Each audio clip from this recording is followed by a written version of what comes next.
right. Hey, I saw you on the Twitter. Thank you. All right, thank you very much. Good? All right, how you guys doing? Jeez. This is, as you probably know, this is not the show we expect. Is that a dog? Yeah. I thought I was going to be the biggest violation of code tonight. Guys brought a Yorkie. Okay, so listen, this obviously. Hey, that light went out there, Nake Jared, just so he. Hey, Nake Jared, everybody, he's here, he's going to help him. So hold on a second, before I move on. Oh, damn it, some of you have seen my binder, but don't ruin it for the people behind you. This is our first time doing a Change My Mind live broadcast. Anyone know the topic of tonight? It's a new topic. We've never done this before. Nake Jared, can we unravel this and show it to the crowd before we get it on the table? All right, let's get out and show it to the crowd. Of course, anyone is welcome. It is so...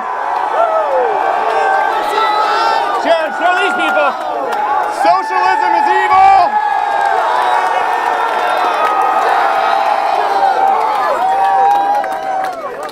One thing I have to say about you guys, thank you so much. This is not the show we planned on doing. Anyone here see the SMU show last week? Yeah. How riotous was? Anyone want a show like that? Yeah. Well, we couldn't because your campus officers actually wouldn't show up. So hold on a second. There's one who did show up today. There's one who showed up. Let's give it up for Officer Sillerson. One who showed up. And there are some private security details out here who are off-duty officers. And just so you know, the same lieutenant who told them that no one would show up because there was no credible threat told these off-duty officers, you can't carry on campus. Well, he called someone above the lieutenant's head, and he said, what's he doing? You carry, and I quote, you carry your fucking gun. And a lot of them are amongst you who you do not know. So thank you so much. So there was a mix-up, obviously. We couldn't get out here and do the show that we wanted to do. It was going to be kick-ass. We wanted to do this whole, like, SMU. But instead, we loaded all of our misfits into a bus and shipped them across country against their will. Gross violation of labor laws. We said we can't do the big comedy show. We'll come back and do it, but we can do one hell of a Change My Mind because all we need is a table, some coffee, and some good conversation. Are we right? Huh? Right? Thank you, guys. And one guy just yelled, and weed. What was that? And a pin. All right, first off, I can't see while I'm in here. Is there anyone out there who disagrees and would like to change my mind on the idea that's the premise that socialism is evil? Okay, now, by the way, okay, we see one person. All right, let's bring one person in to start. Hold on one second. Hold on. No. Hold on. We got to pick one person. There's two hands going up. Are you an actual... Are you... Okay. One second. All right. And this is why we had to downscale this. But by the way, I appreciate we actually have the ability to see any leftist organization in the country and how many people show up. And just so you know, every time there's an Antifa protest, unless they're stabbing Ben Shapiro with an axe pick, every time there's an Antifa protest or Occupy and they post something, we can actually tell you that on average about 8% of people who claim they'll be attend. Whereas here, this is the last minute, there was a cancellation. We said, hey guys, we're going to be in the quad. And I think it's actually 2 to 3 times the number of people who said they were coming. So you guys actually show up.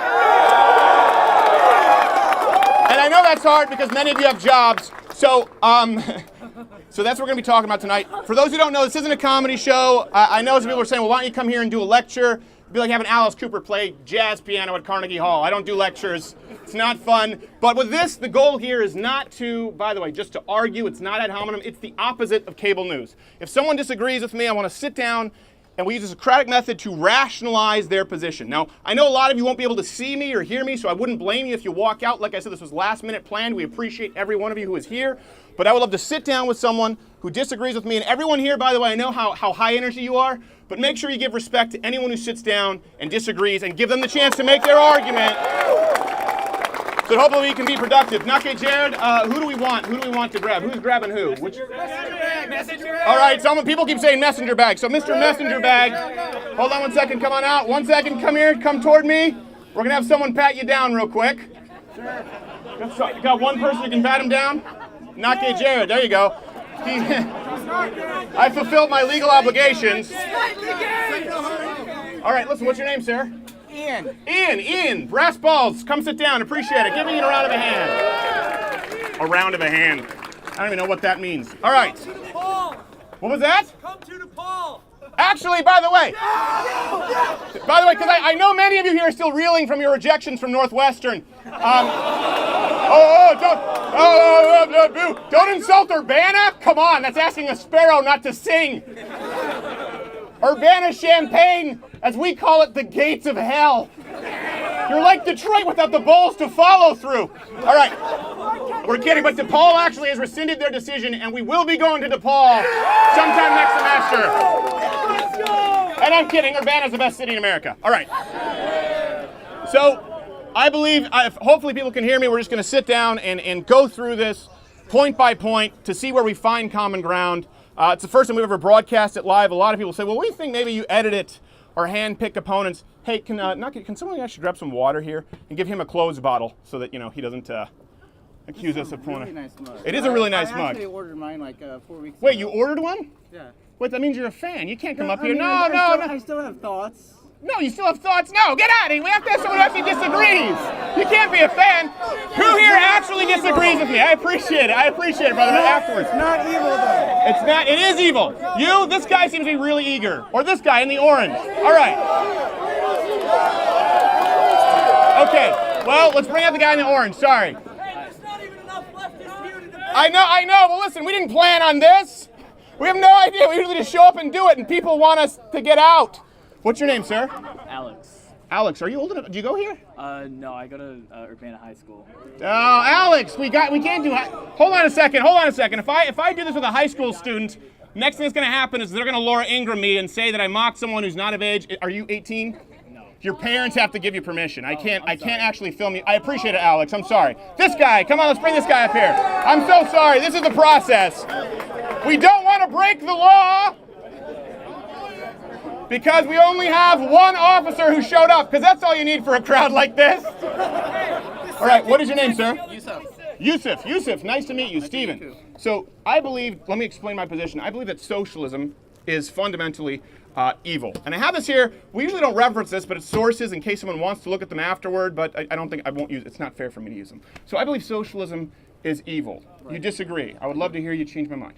Okay, well, what's your position on the minimum wage? Well, hold on a second. This is your changing my mind? I want to make sure. Yes, I want to get started. Okay, my position on the minimum wage. Yeah, you know what? I'm not a fan. So you think there shouldn't be any minimum wage at all? Yeah, Should not be a fan. zero. Not a fan. Okay, are you against illegal immigration and legal immigration from poor third world countries at the scale that we've been having it so far? Am I against illegal immigration? The answer is, what was that? Volume. Well, we're going to do everything we can. Like we said, this is last minute because we're not necessarily friendly here.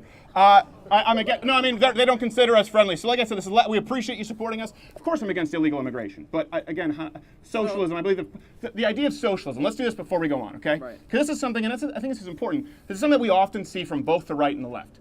See, we started with the premise where I made a statement, socialism is evil. Right. And you've moved on to different questions, different topics. So I'd like to first, before we move on, if it's okay, let's define socialism. Okay. How do you define socialism? So I know that we're agreeing on that premise. Socialism is a system in which the state redistributes wealth from what it would be under a pure capitalist system. Okay, I think we agree on that. Okay, and then I think it's important to but don't boo. This is just an actual discussion. I might be wrong here. And what do you think I mean by evil, or what would we both agree the definition of evil is? Harmful to society. Not necessarily to society. I believe morally reprehensible. It's immoral. Okay. So as we both agreed, socialism is basically a governmental control of the distribution or means of distribution or production. And when I say evil, I mean I believe that is immoral. So Okay. can we both agree with that? I don't agree that it's evil. No, but we agree that that's what I'm saying. That's my position. Yes. Okay, so what part of my position do you disagree with? Again, the goal here is to change my mind, not score points. Well, I'm trying to convince you that your own objectives, if you're a conservative, cannot be achieved under capitalism. Okay. And so I'll give you an example of that. Yeah. You have a lot of Republicans like Paul Ryan who are obstructing Donald Trump. Well, hold on. You cannot deny that he is a big capitalist, and he has lots of capitalist donors that would like nothing more than to increase their profits. I think you can agree with that. And people like that have been opposing immigration reform for decades because they believe that mass immigration will lower the wages of the working class and Yes. increase their profits. Now, I would say a lot of what you just said is correct. Okay. In that many conservatives, Republicans believe that mass immigration from countries like, say, Mexico, Okay. from quote-unquote third world countries, could lower the wages. Yeah, I do believe that a lot of Republicans believe that. Okay, so I would agree with you on that. So if you impose a minimum wage, you're not going to have this mass immigration coming in because the companies that are taking these illegal immigrants and taking these low-wage immigrants, if they had to pay them $15 an hour, we wouldn't have mass immigration like we're having right now. Yeah, I don't necessarily know that I agree with that premise. So let me No. kind of go, because first off, before I would like to take that, hold it. What example will we point to before we go on? Because I know a lot of times we disagree, of a successful socialist country. Well, there are different kinds of socialism. I think you're thinking of the Soviet Union and Venezuela when you say these are unsuccessful countries. But you also have Sweden, you have Norway, you have Finland, you have Denmark, you have Germany. Sure. These are countries that have robust economies and high levels of socialization. Right. What's their minimum wage? I don't have the numbers off the top of my head. What if I told you that they have no minimum wage? There are plenty of countries that have high minimum wage. Australia has a high minimum wage. I know, but we didn't talk about them. We talked about a successful socialist economies. Now, first off, I think it's interesting. This is important because we need to define the premise. First off, we're away from the premise, which is the moral argument. I believe socialism is immoral. The redistribution of something that you have not earned, I believe, is fundamentally immoral. I Are you an believe that's anarchist? theft. Are you an anarchist? Hold on a second. Then we'll go in. So now we moved on from that to the pragmatic. And no, I'm not an anarchist. And then you brought up successful examples in Denmark, Norway, Sweden, I believe. Yeah. First off, these aren't socialist countries. Now, the reason we would point to countries like, say, Venezuela or Cuba, for the same reason Bernie Sanders did for decades, is because they're true examples of socialism. The Danish Prime Minister said, Bernie, stop referring to us as a socialist economy. We're a free market economy. They don't have a minimum wage, as we know it. They only allow collective bargaining between unions, higher skilled unions, and their employers. So these are countries, by the way, if we want to get into their immigration laws, the only way to make it work, if you refer to those countries, I mean, I guess I would have to ask, it sounds almost as though you're making an argument. Are you a nationalist? I would say I'm an economic nationalist. You are an economic nationalist? Yeah. Okay, so there you go. So you part ways with a lot of probably your more left-leaning brethren. I never said I was a liberal. Okay, so you're a conservative socialist. They're hard to come by. So no minimum wage there. But again, this doesn't change the idea. Let's get to the fundamental premise. Yeah. Before we move on to the pragmatic, and I'd be happy to. But I believe that socialism, the ism that we both agreed upon, Yeah. the collective means, seizing of distribution, production, is immoral. I mean, the argument is absurd because if you say that it's immoral, then you also have to say that government funding of police is immoral, government funding of the military is immoral. Anything the government does is immoral, and that's ridiculous because you have to have some state that's going to socialize certain things. And so the question is not, do we have socialization? It's how much. Sure. I would disagree with that. Now, would you know where I disagree with that? Guess what I'm going to say. I assume you're going to try to argue that government funding of the military and police is not socialism. Why would I say that? Well, because if you don't argue that, then you're going to have to give some ground on Yeah. socialism. No, absolutely. I think you're right. If I have to concede that police force, as he's saying, police force, military, roads is Yeah. socialism, the same as healthcare, education, and I'm assuming that's why you're referring to Denmark and Sweden. They're not socialist economies, but they have more of a social safety net. That's kind of what you're talking about, right? Yeah, they're social democracies. They're market economies with higher emphasis on a social safety net. That's how they describe That's it. what a social democracy is. So okay, we agree on the term. Let's go with social democracy. I just want to make sure we don't get confused like democratic socialism as though that changes anything. But we just talked about this, conceding that ground. Yeah. I don't believe that the military and the police force would be the same as socialized healthcare school. Why not?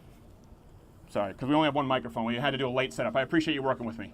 Well, I mean, Why not? Why not was your question? our definition was that. So why not? Yeah. Okay, so I want to make sure you don't. Why not? Because there's a difference between a public good and a commodity. Can you explain to me the difference between public goods and a commodity? Well, in economics, a public good is a good that is, I believe, non-excludable and non-rivalrous. So. Exactly. Yeah. So that would include things like the police, the military. You'd be hard-pressed to even find hardcore libertarians to say that we don't need those. So there's a big difference. There's a fundamental difference between that and something like healthcare or school. It's still Or social. it goes to free internet, as Sven Computer talked about in Germany now. High-speed internet is a right. The second you declare any commodity to be a right, or to be a fundamental role of government, that means the government can now remove that right depending on who's in power, and that's the problem. That's why I think it's fundamentally immoral for someone to take something they haven't earned, regardless of who's in power. I think it's immoral for Donald Trump's administration to take it from you, just as you probably think it's immoral for Barack Obama's administration to take it from me. So the difference there would be, first, public goods versus commodity. And I think that's an important distinction for everyone here to make, because it's a common argument we hear from the left. If you support any role of government at all, that means that this is socialism. But it's not, according to the definition that we agreed upon. Something else, I think it also matters the constitutional parameters of government, right? What the Constitution defines what a government is and what fundamental human rights are. Well, I want to get back to your earlier point where you said that because the military is a public good, that therefore it's not socialism.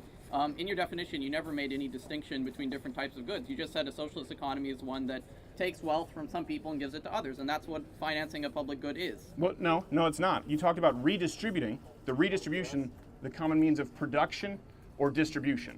So if we want to frame that in, I certainly wouldn't say that that's the police. Oh, someone's yelling. Hopefully we're good.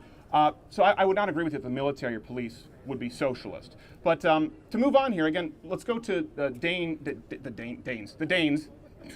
Denmark, Norway, Sweden. You pointed to them as successful examples of socialism, because that would be different from your definition of socialism. So now I moved on from the idea that taking something you haven't earned to give to someone else is morally reprehensible, regardless of the reason, because socialism can only be enacted through the threat of violence. That's really what taxes are. At the end of the day, we all agree on that. Violence is part of life. Okay, well, I don't believe there should be a part of life for someone with guns to come in if I don't pay for Timmy's health care. I just disagree with that. If you don't pay taxes, you're going to have other forms of violence that arise spontaneously. This sort of autistic libertarian idea of, oh, you can have a non-aggression. Stop it. He's been watching Matt Damon videos. Continue. This idea of a non-aggression principle is just fantasy. Okay, you have to have. Describe to me. You just said autistic, and this was very civil until you brought that up. Define autistic here. Well, it tends to be characterized by an overemphasis on logic and philosophy as opposed to reality. You know, it's very easy to argue from syllogisms and axioms and all that. So hold on a second, I want to make sure, before you move, because what you do is you speak in these paragraphs. We need to determine what these definitions are. I think we both agree that's fair. Fine. Okay, so you just said that autism, if I'm not mistaken, and I would love for you to bring this up, is rooted more in philosophy and theology than facts? Than logic or reason? Logic, syllogisms, that sort of thing. That's what you believe is the definition of autism? Well, because it leads you down these intellectual... No, do you believe that's the definition of autism? No, you I'm don't. using it in an informal way. Okay, so you're using it in an insulting way. You could say that. Okay. A little bit of banter. A little bit of, yeah. Well, we don't call that friendly banter generally. We call that being a dick. So I want to go back to hopefully keeping it civil. You know, I wouldn't call you retarded. You know, I wouldn't say that you had a fight with the Clippers and the Clippers won. I wouldn't do this. Let's keep this very civil. So let's go back to Sweden, Denmark, Norway as examples. You pointed to them as successful examples of socialism. It was interesting to me that you said, I know you'd want to point to the USSR or Venezuela or these places, but really we should look to these Scandinavian countries. Sure. Why? Because they provide a good quality of life for their citizens. You don't have this gigantic gap between the working class and the upper class. There is a commitment of the state to the well-being of their citizens, and I think that's a wonderful thing. Okay. So first off, I agree with you that first off, the overall well-being of citizens is a tremendous thing. I think we would all want, I think everyone here wants a better society, wants a better America. I don't think that you want a worse America. No. I hope that you don't believe I want a worse America, despite the fact that you implied I might be autistic. So maybe I don't know what's best for America. You know, autistic and such. Keep your hate speech off this campus. But your reasoning there, and correct me if I'm wrong, you said there isn't the same kind of gap, the inequality gap. That was your, I want to get, because you speak in, like I said, in longer paragraphs. Sure. Seems the fundamental premise there was Denmark, Norway, Sweden, they're examples because they're successful. They have a higher quality of living, and the main the main justification used was there's less of an inequality gap. Am I correct? I don't want to misrepresent you. Yes. Okay. So your problem is with inequality. It's one of several problems. I think another problem when But that was your first issue. Let's go point by point. Okay. Fair enough. Inequality. What's immoral about inequality? Because there's this idea that you're going to have this society, and everybody has social obligations.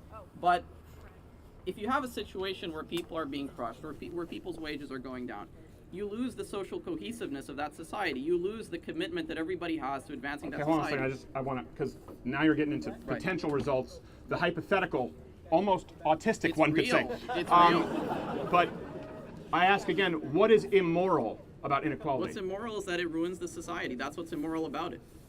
How does inequality ruin society? Because it sounds to me, if I'm not mistaken, what you just went down and described was a problem with poverty. Yeah. So your problem is with poverty then? But poverty is a consequence of inequality. That's not necessarily true. But, and as a matter of fact, I would argue that there are two very different things. Because I would say, and I think we'd probably have to agree, that the free enterprise, westernized capitalist system has pulled more people out of poverty than any system in existence. And if you look at countries, you said don't point to countries like Venezuela or true socialist economies, there's tremendous equality, but everyone is equally poor. So the problem you have is with poverty, it sounds like, and I think we would both have a problem with that we want to solve ways to eliminate as much poverty as possible. It's not just poverty. Inequality matters too, because if you have inequality of wealth, you're going to have an upper class that controls the political system and secures its own interests instead of the interests of the people. Okay. So yes, inequality matters as well. Okay, so describe to me, and then I'd like to go back to that, examples of this, the upper ruling class determining the political system. Do you want examples of that? I would like some Okay, examples sure, of that. Sure. Because I believe, so for example, let's say, you mentioned that inequality hurts people. I would argue no, and I think that's because, again, this is more of a leftist view. I know you said you're not really liberal, but I can tell you by your worldview on economics that you do lean more left because you're seeing it as a zero-sum game. Wealthy people can't get wealthy off of the backs of poor people if they make them more poor. That's kind of, if we're going to talk about motives and attributing motives, which you've done a couple of times here, if I believe if I want everyone to be wealthy, Okay. I would necessarily, if I need a system of government that would want people to be wealthy, would require people to be wealthy. For someone who would want to control a system of government like in socialist economies, who would want to consistently talk or gain the votes of the poor, they could only be elected if people are poor. Bernie Sanders is not going to be elected by a rich country. We're not trying to make everybody rich. That's not possible. We're trying to create a fair distribution of wealth. But I want to get back to your earlier question about how are the wealthy controlling the political Well, yeah, so system. an example of that, I don't believe that inequality necessarily hurts someone. I don't believe it's a zero-sum game. You know, for example, Tim Cook, and I don't like Tim Cook, by the way. I know Apple people, Android, they're going to start yelling. Tim Cook creating a better iPhone, even though the iPhone 10 kind of sucks. Yeah. Thank you. That's where we get the passion. That doesn't hurt me. Him making billions of dollars from that doesn't hurt me. Poverty, bread lines, $160 for a dozen eggs. That hurts me. I have a problem with poverty. I don't care if someone else has more than me, so long as I have a system where I'm able to do okay. Do you understand that it's the upper class and the capitalists that want mass immigration and want illegal immigration because it's in their economic self-interest? If you're a Republican and you're with the capitalists, you're going against your own interests. The capitalists are not conservative. They're not. Well, hold on a second. We're talking about capitalist, conservative, Republican here. So you're saying that capitalism, we're talking about the ism now, socialism versus capitalism. I don't care what Paul Ryan does in his own time. I don't care what his front page news press is doing P90X and what he thinks about immigration. I couldn't care less. So what do you I don't care believe about? I don't believe. It seems that you would agree in securing the borders. It seems that you would agree in stricter immigration laws. I would. And it's not, you're not going to get it if you shill for the capitalists. Well, they're against you. Define shill.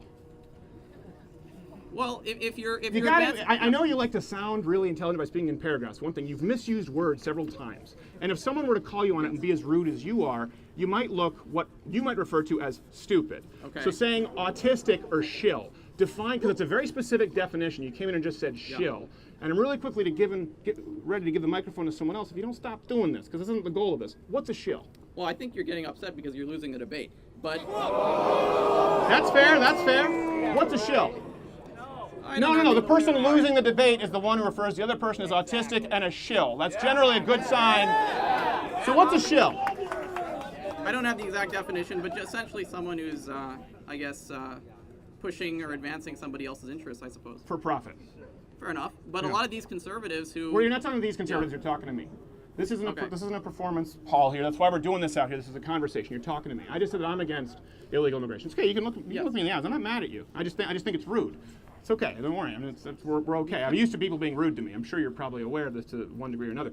Let's move back to, again, Norway, Sweden. We didn't really kind of go to that. You've talked about them as successful examples.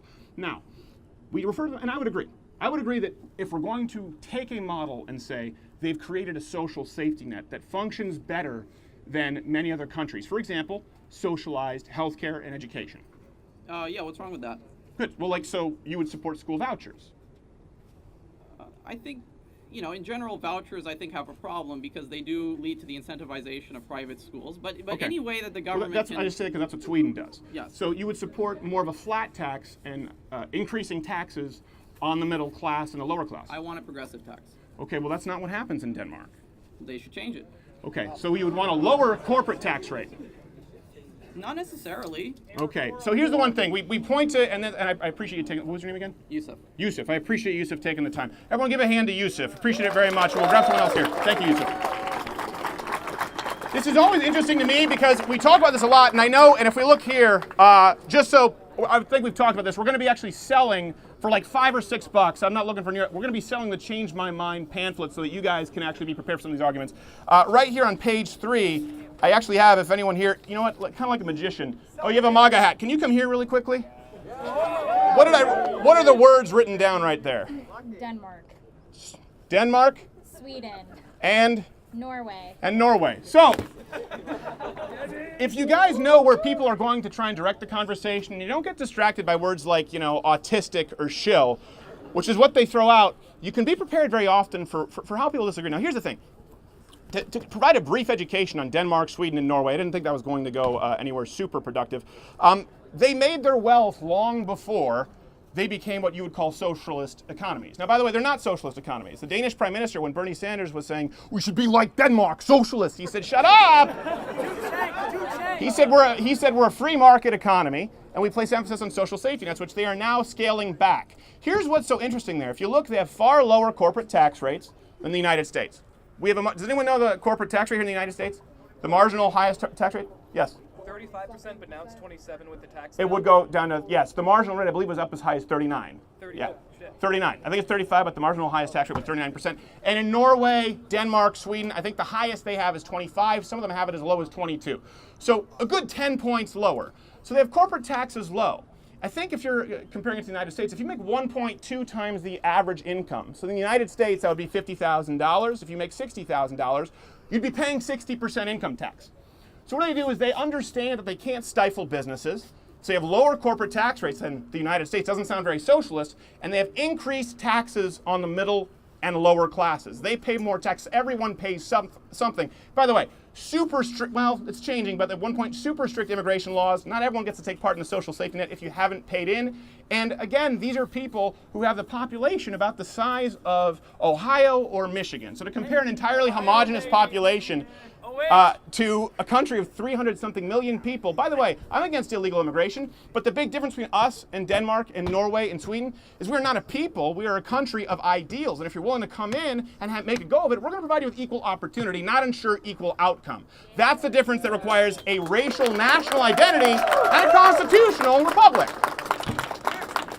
So ironically, socialism almost invariably tends to be racist. To a certain degree, which is funny when we say national socialism, democratic socialism. Sounds like an Nazi Theft to is me. theft is theft. If you're taking if it's ill-gotten gain, something you haven't earned, theft is theft. Something else I also find very interesting, and I'll just talk about this. I just wanted to bring this up so you can see that these are things you can prepare for. These are very common arguments. Very interesting. If we take that kind of cultural social fabric of Denmark, Norway, Sweden, so take them. They do have a higher standard of living on average than the average American. But if you take the Danes who are in America, if you take Swedish Americans, if you take Norwegian Americans, they actually have on average a 55% higher standard of living index than the Swedes in Sweden. So it's because they've brought a culture with them. Again, if you look at the very storied culture of hard work ethics, of personal accountability, of shame, they do better there, and they do far better in the United States than even in their homeland. So you get people who have that work ethic, who have that kind of cultural fabric, who have that history, and you give them a free enterprise system, my God, watch them bloom. But I appreciate, I forgot his name, Yusuf. Thank you very much. Does anyone else want to disagree? Yeah, Yusuf. Yes, all right. I see balls of steel. Thank you, Yusuf. And by the way, I do mean Yusuf does have balls of steel to sit down and do this. I have tremendous amount of respect for anyone who enters the arena. Yeah. I hear some people yell. I don't want to yell anyone down. Like I said, this is not the show that we wanted to do. We'll bring that back through. We've never done this. Usually Change My Mind is sitting down with a couple of people, not a few hundred people out there on a quad with a "Don't tread on me" flag. Looks like the Patriot. He's going to be hitting someone with a tomahawk. Yes, Pink Floyd shirt, I guess. You have your hand up. Now, you're not a fan, correct? Well, I just wanted to, I am. No, we can't do that. We got to have people who disagree. I appreciate it. Yes, I can't see. Could you pat him down? Hold on, let Nake Jared pat you down, Mr. Illinois. It's not gay, so it's okay. It's okay. Thank you. I love you too. Like I said, I'm really thank you guys so much for hanging out. We appreciate it. I know it's not what we planned to do. Cheap pin. Someone, I don't know what this is, but I know someone's going to complain about it, so I'll have to look at it later. I can't wear a pin. Someone hands me a pin, like, wear it. It's like I can put it on and anthrax. I have no idea. What's your name, sir? I'm Drew. Drew? Nice to meet you, Drew. Appreciate it. So, again, like I said, I believe that socialism, the ism, socialism, is fundamentally evil, immoral. And if you disagree with me and you think you can change my mind, I'm open Just to elaborate just a little bit on like evil, like what you mean by evil. I mean immoral. Immoral. Okay. Well, I wrote a paper on this a couple years ago, and I mean I'm not an expert by any means, but Why'd you bring up the paper? what? Oh, okay. All right. I'm kind of an expert. Okay. But I think that based on like research from like past countries, that capitalism is great when a country is trying to get back on its feet. But I think once you kind of, I don't want to say peak as a country, but economically, once you kind of reach that stability and like you feel like your economy is thriving, I think then there should be a shift towards socialism, but not, I don't think a full-blown like socialist reform by any means. But I think like I would. So how would you define socialism? Because I wouldn't go full blown. So I want to make sure we know what we're agreeing on. I mean, it in a sense is a redistribution of wealth, but not to the extent of communism. I think, so here, well, sorry, my right, your left. Here's anarchy. Here's communism. Here's free enterprise. Here'd be socialism, and here'd be kind of the middle. Yeah. Okay. We agree. like, I just want to make sure. Exactly. Yeah. Okay. Because like a utopian capitalist economy is anarchy. Okay. Utopian socialist country is communist. So I'm not as far as the communist. Although side. I think both of us could probably. I have no idea what. I know now they're teaching in school anarcho-communism. Have you heard of this? It seems redundant, doesn't it? Yeah. I know. People told me I was the idiot because I was like, that doesn't make sense. Yeah, that's totally stupid. Look, we found common ground. Yeah. It's very rare nowadays. Yeah, I did a video. There, look, common ground. And by the way, you seem very friendly. I appreciate you being respectful. So again, this is one thing that I find pretty common with the Change My Mind. And I think this is important because we have changed quite a few minds with the segment. A lot of people have come back and said, hey, you know what, I didn't think about this before, or I hadn't looked at it from that angle before.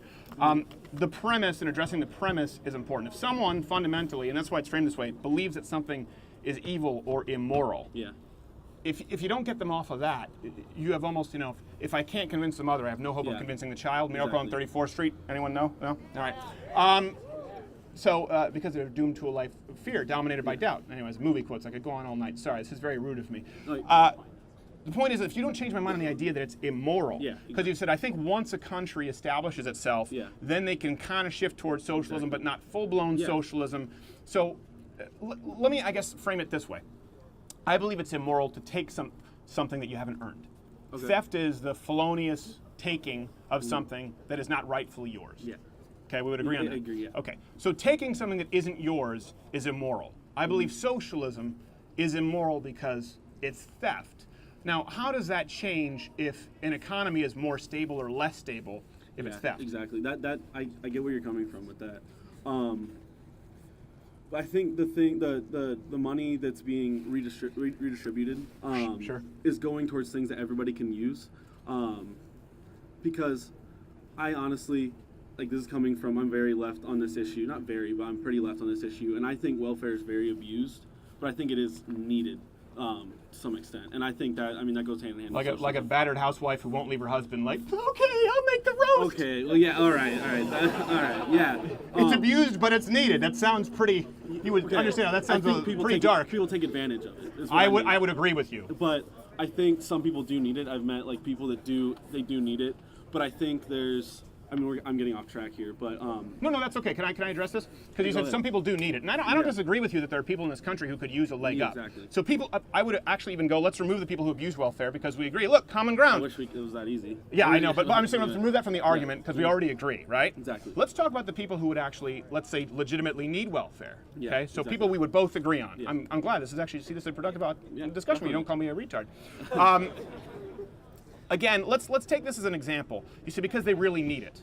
So let's say I let's use an example of something I think people could all agree on. The kids with cleft palates Yeah. could probably use the $20 in my pocket far more than I can, right? Exactly. Yeah. And there are charities that provide fixes to this. Yes. Exactly. So if you were to punch me in the face repeatedly, go bam, bam, bagel on me and headbutt me, and take my $20 and give it to a charity that helps kids with cleft palates, would that be moral? Would it change the fact that you bam, bam, bigelowed me and took my No, money? that wouldn't. But I mean, the process is much different than punching somebody in the face in socialism. But Not all that different. Well, yeah, I understand where you're coming from totally. That definitely makes sense. I think. So if we agree that something is immoral, and it seems that we both agree theft is Exactly. immoral, Yeah, I agree. it doesn't change regardless of the need. Yeah. So it comes down to really, you'd have to present the argument, to change my mind Yeah. here, how socialism, how the redistribution, I see it as theft, is in fact moral. Because it seems like we're both agreeing that it's not really moral. Yeah. I definitely get where you're coming from. I'm glad you're. Kind of changing my mind in a sense. Hey! Drew, was it? Yes. Thank you, Drew. Look at that. I want to keep talking. This is great. Now, by the way, you're changing my mind because now I realize that far leftists who write papers on socialists aren't dicks.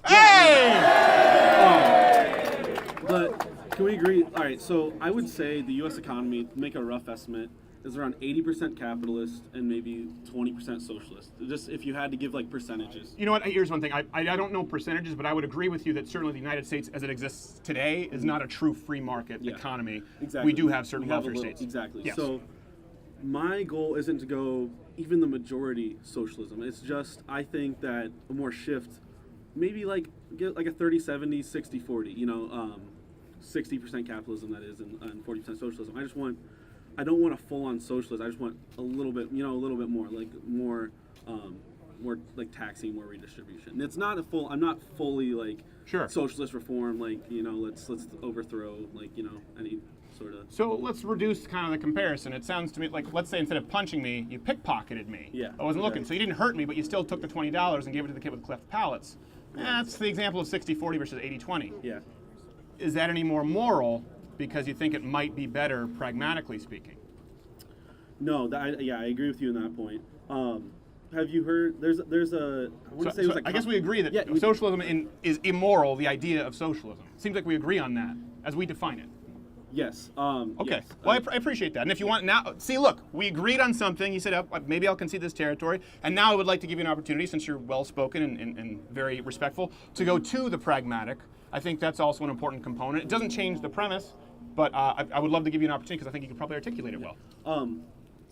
So I think the hard part about socialism also is you're always going to have an asshole dictator that's going to take over and try to make it communist because he wants it all. Like Bernie and Jane Sanders.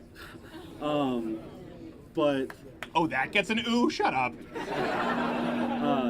But there have been cases where they have worked, but it's on a very small scale. So like we're talking small communities. Everybody knows each other, like a lot of people don't feel bad, stealing from the poor guy if you don't know him. But like if you know like the neighborhood like drunk, that was just like a. I don't understand. That was bad. That was bad. That's okay. I don't understand. But it has worked on very small communities. So Okay, could you give me some examples of where socialism, I guess, There has were- I mean, there's a- outperformed what free enterprise has created with America today? Because that's the standard I'm using, right? yeah. I come from a socialist province, Quebec. Okay. I wouldn't say an example of it working very well. Yeah, The French are assholes. No, there's definitely like very bad examples. I think Venezuela was mentioned earlier. Sure. But I'm not going to talk about the Norway, Sweden. That's already been done. But there. Let me ask you this, honestly. Before that guy left, okay. were you planning on talking about Norway and Denmark and Sweden? Well, my friend has a girlfriend who lives in Denmark. Give me a yes or no first. No, actually, I was. Okay, I was, good. I was more focused on the percentages when I was telling you about the. Okay. But no, he has a girlfriend in Denmark, and I think the car sales tax is like above 200%, and that's outrageous to me. I think that's like. Yeah. That's insane. Oh, But- that's one but more thing. people- Actually, I should add. That's very interesting because probably if you wrote a paper on this, one thing too that people understand not only is the income tax significantly higher in the middle and lower class, but the value-added taxes. These, we call them VAT taxes here. Those obviously impact consumers on a scale which people would say, here in the United States, Bernie Sanders, Hillary Clinton, they're very much against value-added taxes because of they negatively affect consumers being the Exactly. middle class more than the billionaires because how many yachts can you buy? Yeah. That's a huge component to the centralized economy Yeah. in Denmark. Well, I think. So I'm glad you brought it up. It's interesting. Yeah. Well, I have firsthand experience with this, and I know that I think they have one car for their whole family, which is like not heard of in America. But it encourages public transportation more. It encourages more, I think, more green. Which we're not going to talk. That's Hold another on a story. second. That's You're another using the story word too. encourage because you're a very nice man. Yeah. If someone can't afford even a piece of shit car because of a 200% tax, encouraged to ride the subway is a little bit of 80% of campus, pretty much. I mean, we all ride the bus here. That's because you're all poor and don't work jobs yet. Exactly. I'm guessing you guys aren't necessarily recreationally choosing Urbana's luxurious public transit. Oh, it's great. I love it. So, again, discouraged. So now we're talking again about the government being a moral arbiter of what behavior is acceptable. Yeah. That to me is immoral. Yeah. No, I agree with that too. Okay. Yeah, I don't know where I was going. I was talking about like the small colonies at working, but I just think it can never work on such a large scale like U.S. That's why I'm not for a total reform. I think it's just better just a little shift. It doesn't have to, I think just progress towards like a more. Even though you agree that it's fundamentally immoral. I think to be totally socialist is fundamentally immoral. Yeah, I to know take we can something talk you about, haven't the earned is immoral. pickpocket thing. Yes. Yeah. We're talking about the pickpocket thing, which. I mean, that's a good way of putting it. I agree with that. Well, sorry, go ahead. I just like pickpocketing isn't like the same thing to me because I'm having a hard time articulating it, but I understand what you mean with the pickpocketing and the punching. And the punching and the kicking and the screaming and the you're autisticing. Socialism violent. No, but yeah, no. Socialism is violent, and that's why anywhere you see true socialism, it, like you said, turns. Yeah. It runs into becoming a violent regime very quickly. Which I think a lot of it has to do with military and like dictator interference. Well, that's a couple. Okay, 2 points now, and then I'd like to leave it here because I think we've agreed on quite a bit. 2 points that you just brought up. You said, well, I don't necessarily know that it's immoral. Sorry, I know I'm touching your knee. It's just because I have to get the microphone to you. It's kind of cute. I like it. Is it kind of cute? You're kind of cute. In that case, Jared was making eyes at you. So one thing we talk about, you're like, well, maybe kind of if we redistribute it when we get to a certain point. Let's just say you don't agree with the pickpocketing or the punching example. Yeah. This is something I've never, and Thomas Sowell has talked about this. I'm not bringing anything new, so please, people don't say I'm not ripping it off. I know that these are not new arguments. I've never understood why it is considered moral for someone to take money from someone else that someone else has earned. And I think maybe you can help me with this, but it's immoral for me to want to keep money that I've earned. Yeah, no, that totally makes sense. And I think because that's what socialism is. Yeah, maybe my views will change when I'm making bank and I don't want anybody to take any money from me. But I mean, as of now, I know what it's like to be a college student, a poor college student, and have parents that are helping me pay through college. And it would just be nice to have a little bit more of a break with that kind of stuff, I agree with you. I agree. Here's the thing. I agree with you, and I would actually like to see college be much more affordable. Mm-hmm. I would like to see you do very well in this country, and I do believe that your views will change. Statistically, they're very likely to change, especially considering how open-minded you are and how civil you've been. I really, really appreciate you, Drew, sitting down very much. And I just think, see, this is a good example. I'm glad we broadcast this live. Would you say that this is probably a more productive discussion? Oh, no, this is great. This is I love having conversations with people who have different views than me. But would you say this is more productive than, say, like Yusuf?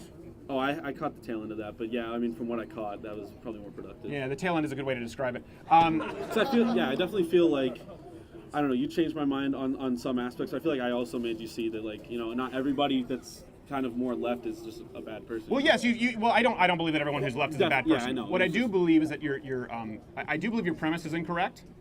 And I do believe that then if we get to the pragmatically speaking, which we didn't really get to because it sounds as though you're kind of acknowledging on a grand scale it couldn't work. I just think it's important to leave this conversation knowing that I understand you want what's best for America. You understand that I want what's best. Yeah. We disagree, and here I've given you something to think about, and I appreciate you taking the time to do it. Yeah, definitely. Thank you, Drew. I appreciate it, brother. Someone's yelling at him. Someone's yelling at him. What? Max, I don't know. Hold on. I don't know. Don't come up behind me like that. All right, someone's gonna pat you down, Max. Hold on a second. Oh. Wait. Johnny boy, pat him down. This guy yells, he's fine. I'm gonna take your word for it. The guy who gave me the pin. Max, nice to meet you, Max. I appreciate it. Yeah. Gosh, you were just chomping at the bit. You just rudely elbowed some girls and came right on in. I did not mean to be rude or anything. That's not me. Okay, well, that's not me. All right, well, thank you. Well, I think now we're just saying names. No, that would be socialism. You can't have my water. All right, Max. I believe that socialism is fundamentally evil. Right. If you disagree and think you can change my... And then, by the way, after this, we'll move on to another topic. Who'd like to do, actually, in this climate, What? No, hold on a second. We're going to do the gun topic.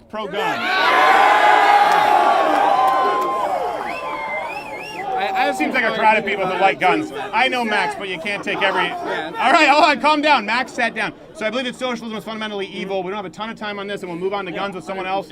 Change my mind. So I have some reservations about it. I would not consider myself a full-on socialist. That being said, Nobody who sits down, by the way, does here. That's what's so interesting. Is like everyone's kind of like hedging their bets. Like it's kind of like that friend in high school who no one like. You want to be friends with. You want someone to be his friend. You wish that he had friends, just not you. So you're like, oh, he's not really my friend, full on, but kind of. That's socialism. It seems to everyone on this campus. But I think dismissing all aspects of it as evil is guiding us away from some important policies that can be enacted. Okay. Well, first up, I haven't disregarded all aspects of it. I'm talking about the premise, the fundamental premise, the ism of socialism, right? Isms are important. Right. So I guess let's let you define. Sorry, I know it's not ideal. We just showed up and we appreciate everyone who's here. If you can't hear me, I apologize. The stream will be up online tomorrow. I really do apologize. Again, thanks to the security who did come here to make sure we could do this tonight. And we will try and come back. I disagree with the fundamental premise. For people who think, he said all aspects of socialism, the ism is what matters. Right. So socialism, let's define that. We've done it with everyone else. How do you define socialism, the premise? So, I wouldn't say there's a concrete definition. Talk to various people, you get various definitions. Let's go with the dictionary. So I guess you could argue that it is the communalization of the means of production, the socialization of the means of production. Hold on a second. This is very important because and this is one thing I know when I went to college and I see them doing it more and more. It's okay to say you would presume this, or maybe one might presuppose and talk about your arguments and opinions. But there are certain things that aren't arguments or opinions. There are certain things that are facts. I think we have to agree on that. So I can't go with you down that trail if you say, I suppose you could argue that the definition you just gave, if you could repeat it and say we agree that's socialism, then we can have a conversation because I'm not arguing what with do you this. believe socialism is?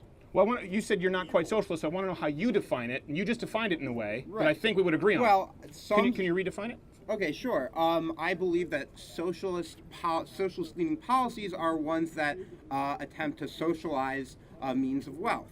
So means of production or distribution. Wealth, means production, distribution. Those are your words. I just want to make sure. I actually socialism is the means of socializing or the collective ownership taking or control of means of production or distribution. Correct? So okay, hold on. We're gonna have some time. Don't worry.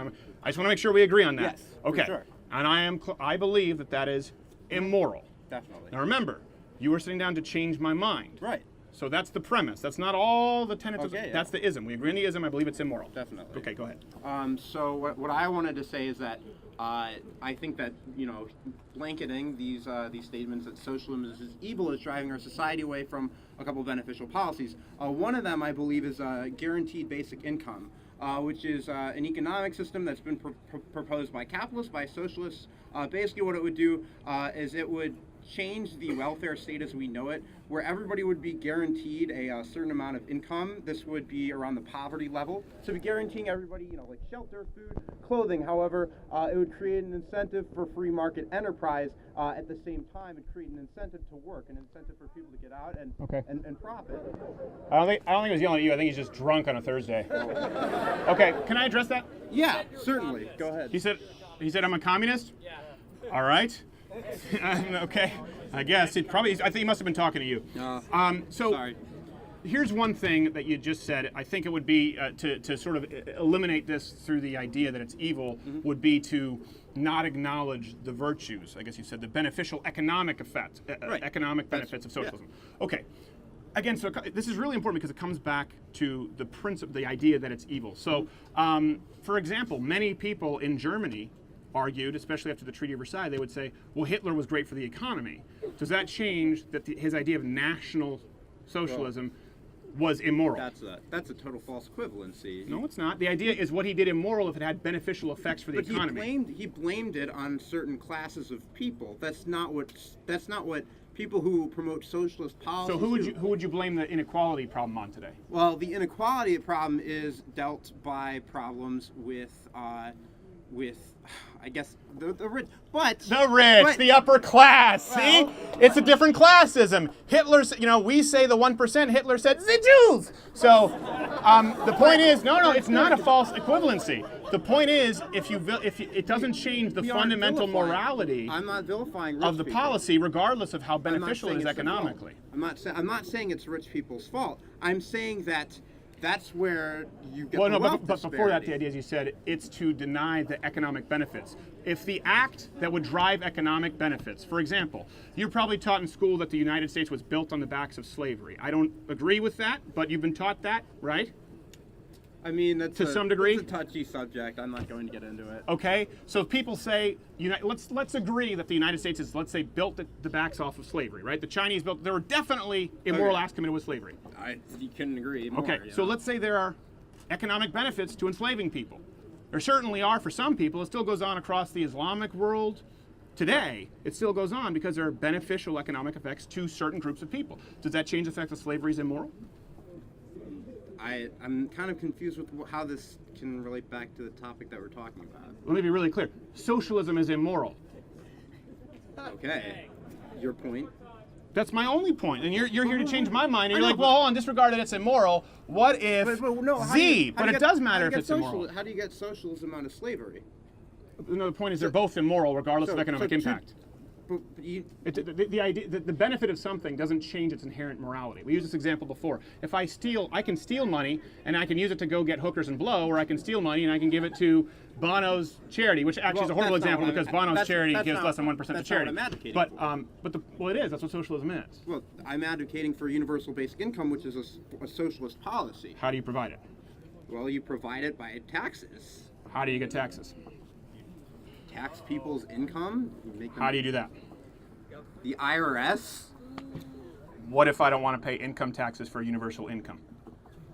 I mean, you go to jail. You have to pay taxes. It's a fact. And that is? What do you want me to say to that? That is It's- the forceful taking of something that you have not earned. That's the definition of theft. You've just described theft. But surely there. I mean, you talked about this with someone earlier. There are necessary goods that need to be provided via taxes that wouldn't be provided because of a free rider problem. In this case, you can link that back to the universal basic income. It provides goods that some people can't afford normally. Again, we're going back. I think you're jumping around here, and I think we're about out of time. We're going to do the gun argument because if I say that socialism is evil, and you grant that, well, maybe it is, but some people really need that theft to occur. That's not what I'm saying. Well, that is what you're saying No. because you haven't. So you don't believe that threatening someone with jail if they don't pay additional taxes It's not additional. to take their money. It's not additional taxes. It's overhauling the welfare state system that we have in the status quo. Okay. So how much is enough? Wealthy people in America today pay about half. What's the number? What's the moral number? The moral number of a percentage that they should pay? Well, I think it's important to audit where our money is going first and then evaluate how much it would cost for a universal basic income. After that, you talk to the economists and you decide what would be an appropriate income tax level to provide for a universal basic income. Yeah. So, I mean, I'm not an Do you have economist. those? You don't have those numbers? I'm not an economist, so I don't. Yeah, no, I haven't heard of any legitimate economist who's argued that it would work. But what was your name again? I'm Max. Max, I appreciate it, Max, because again, if we both agree on the premise, you haven't changed my mind as to the fundamentalism of socialism. Thank you, Max. I appreciate it. We can give the floor to someone else. Thank you. You know what, Naki, Jared, let's change this to the firearm argument. The pro-gun changed my mind. We have that, right? Bring in the radicals. We have that banner? Yeah. I don't know who the radicals are. Are there radicals here? Hold on 1 second. We are going to change. What was that? Okay, hold on. I got to buy Naki Jared 3 minutes. So we're going to go with the next topic. I'm sure you've seen this before. Who here is pro-Second Amendment?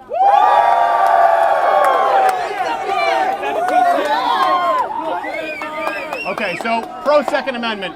This is one, obviously, it's a hot topic right now. You have a lot of high schoolers who are making the rounds, and I know it's unpopular to say, I don't think that people should be determining policy, certainly as it relates to fundamental human rights, on an emotive response, regardless of whether they're 16 or 96. I'm pro Second Amendment. For those who don't know, I was raised in a country where there is no Second Amendment, Canada. There is also no First Amendment. So when I came here, I shot my first gun. First off, I thought it was really cool. I love this. All right? Kind of violates the principle of civil dialogue and changed my mind. Denigrating an entire nation of people. But the truth is, Canada's pretty silly. And so this is an issue right now that is, I think, particularly for a lot of people here, particularly obviously as we're talking about today here at the school. You know, listen, we want to do this big show that we did like at SMU here, and we can't do it without security to ensure the security of the audience and the security of the venue. And this is also something, before we get into the Second Amendment, so it's very near and dear to our heart because many members of our team have had restraining orders or they've had serious security threats where, I won't say who, but some of them do have to carry.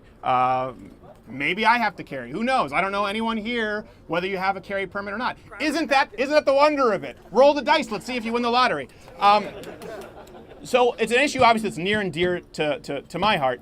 And I also think it's important to see kind of the bias by omission from the left that you see on campus. It's one thing to just ban somebody on campus. And it's another thing to make it impossible to bring in certain speakers. It's another thing to make it impossible for people to come in and do what they've planned to do. This right here is not ideal, right? It's not, we wanted to bring in, like at SMU, we had a fog machine and light shows. And my half-Asian lawyer, Bill Richmond, who knows Bill Richmond? Good people.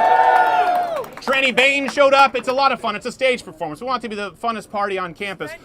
Sven Computer was there, beep beep. Sven is an intern. Sven is working home base the stream right now. As a matter of fact, hi Sven. I think he's doing the live tweeting. But this is something that's important. The constant change, and it relates back to the Second Amendment. With the campus, the reason that we did this is because we ran into a lot of roadblocks. We knew it couldn't be safe. We knew we weren't able to do the show we wanted to do last minute. I think we're going to be doing it at A&M, if I'm not mistaken, later in April, and we'll be broadcasting that. We already taped some sketches and some segments and have some guests booked. But we said, you know what? Rain or shine, we're going to show up anyway. This is what we can do. It's like that scene in Fred's Claus where they make the hula hoops and the baseball bats. All that matters is that a kid has a present to open up on Christmas. That's what this is. We didn't want the fans to be screwed. We know it's not ideal, but we appreciate you showing up. And hey, look, we didn't get any rain. So I'm pretty sure that's a sign God hates socialism. And then as to the rules that change, like we talk about, I'm sure plenty of people have dealt with this with Facebook and Twitter and YouTube. They make up these new violations and they change the rules and you don't know how to play by them because there really are no rules. That's what happens when we often try to come to campus. That's what often happens when we try to get everything booked in advance. The rules change. There were some miscommunications here. So we appreciate the private security detail who came out. We appreciate the one officer who was willing to show up today. And that's the same thing, yeah. I'm sure Illinois unions have nothing to do with that. If you show up to the Lotto with Crowder event, you'll meet the brass knuckles. I don't know why Urbana sounds like a guy from New Jersey. I have no idea. That's what happens with the Second Amendment, right? We see that a lot. What do they say? These are the ever-changing rules. And so I think the premise is important, what the Second Amendment is, what it ensures.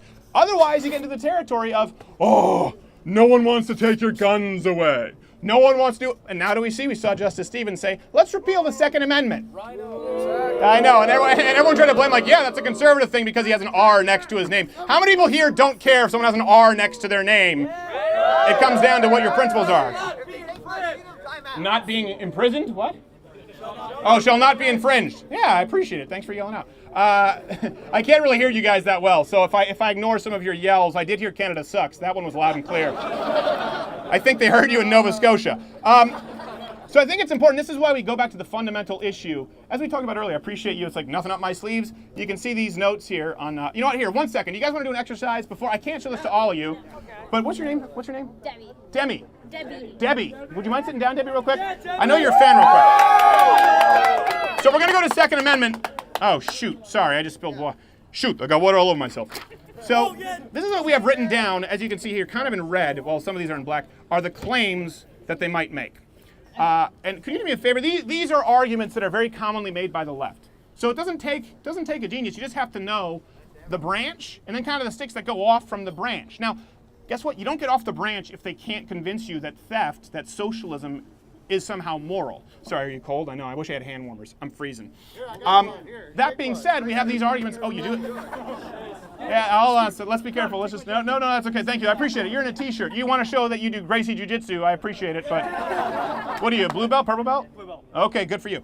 Can you do me a favor, just so you guys can kind of see this? I don't think we've heard anything today, Debbie, that we weren't already prepared for. And this is something that's a fundamental difference between the right and the left. It is very easy to prepare. Why? Why is it easy to prepare? Because they have the same arguments. Well, because what did I do? I looked at what your professors here on campus say. And by the way, it's the exact same when you go back to Marx, to Bernie Sanders, you go all the way to the media when they talk about democratic socialism. There's nothing new. Now, it doesn't mean that you shouldn't prepare yourself for every possibility, but all I have to do is look at what your professors say, and we heard that parroted today. So can you do me a favor here? Let's just read kind of this, like these claims so people can kind of see. We won't go through the rebuttals, but we'll just see the claims that we anticipated today. Sure. The top 0.1% have as much wealth as the bottom 90%, or any variant of that stat. This income inequality is outrageous and immoral. Now, of course, I wrote it as a more angry liberal. But we saw us run into that, the idea of inequality, that's more immoral than socialism. Well, guess what? We were prepared for that, and actually we even agreed with Drew that that's not fundamentally immoral. This one here, you saw socialist countries like Denmark, Sweden. I don't think we actually had the corporation argument here. Let's see what else we got.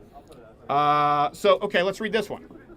So what if it costs a lot? Universal health care is way better in other countries. You're reading it like Andy Kaufman reading The Great Gatsby. You're very enthusiastic. He's like, it is better in other countries. I appreciate it.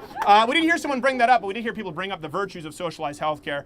One thing there that's really easy, by the way, really, really easy. When people say universal healthcare in other countries, because now we've gotten off the moral argument, keep bringing them back to, well, hold on a second. If Hitler provided universal health care, I'm not comparing Bernie Sanders to Hitler, but I'm saying if you use nationalist socialism to provide health care for a certain nation of people, does that change the fundamental immoral act of that ill-gotten gain? It doesn't. But even then, when we get to the pragmatic results, and we write this here actually, we have these stats, but you don't need all these stats. For example, 45% more likely to die in British hospitals. Emergency rooms, you can see here, 9 hours. In Canada, in the United States, it's 2 hours. I dealt with that one as a kid. You don't need those stats. There's one stat you need to know when it comes to universal health care. The only example that the left can point to of universal health care working better is our subjective polling methods, where people are asked if they are satisfied with their level of health care. Well, it's just like with college kids here. If someone gave you a crappy 2002 Kia and you'd been riding the Champaign, Illinois bus for weeks, you would think that that was awesome. If someone said, do you like your car? You'd probably say yes, right? Yeah. Now, that being said, someone who has a 5-year-old Cadillac and is ready and is able to afford something better and wants to, they would have a different standard. So the only stat that leftists point to, or I would say, I don't want to say only because I'm like, well, there's this one in this colony with these tribes. Let's remove that. The main stat that's pointed to, and I would question your professors on this when they say universal health care works better in these other countries. Now we've gotten away from the moral argument. We've gotten away from the economic nationalism that you see in these countries. You're talking about subjective standards. Because objectively, longer wait times are not better. Objectively, higher mortality rates are not better. Objectively, your chances of dying from some kind of a serious illness or not getting care are not better. Objectively, the standards are not better. Subjectively, they're better.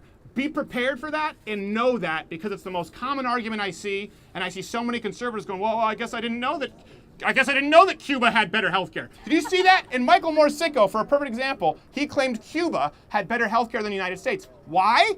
Because they thought it was better. They said, do you like your health care more? And they said, yes, we think it's better. But it's not. All right, do we need to, wait, don't unzip. Hold on, this is a family show. No, we're good.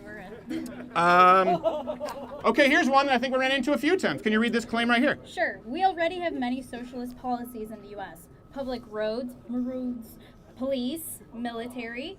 Do you want to abolish those as well? What's the harm of adding more? Free health care? Nothing up my sleeve. So see how many, I think all three arguments run into that, right? Yeah. This is what we call really a false equivalency. Now, how does that work? How do you prepare yourself for it? And that's what we're going to be printing these booklets. Hopefully, any Mug Clubbers here, the more people who join Mug Club, the more we'll have time to print them out and money to do so. We're going to self-publish that. Again, it's a false equivalency. You need to know the difference between a public good, as we discussed, right, and a commodity. Once you define that, that's why it's so important to define your terms. What is socialism? What do I mean by evil? What is a public good? What is a commodity? What's the difference? When you get down to the definition, Andrew Breitbart was a man who actually coached me. I was just a stand-up comic. Thank you very much. Yeah, he was a great guy. Great guy. I'm talking about Breitbart the man, not the trademark, just the man. I knew him personally. He was a tremendous guy. Can't say enough good things about him. And by the way, very flawed as well, as many great people are. You look at the story of Churchill. I would certainly say he's comparable in the war on new media. He always talked about knowing your definitions, because if you say, well, one could argue that socialism is, don't let him do that.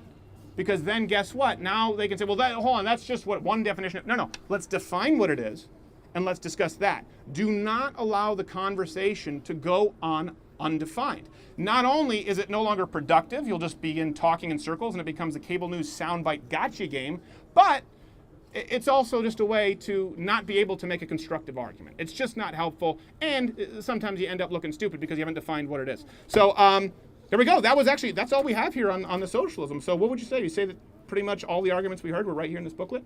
Yes.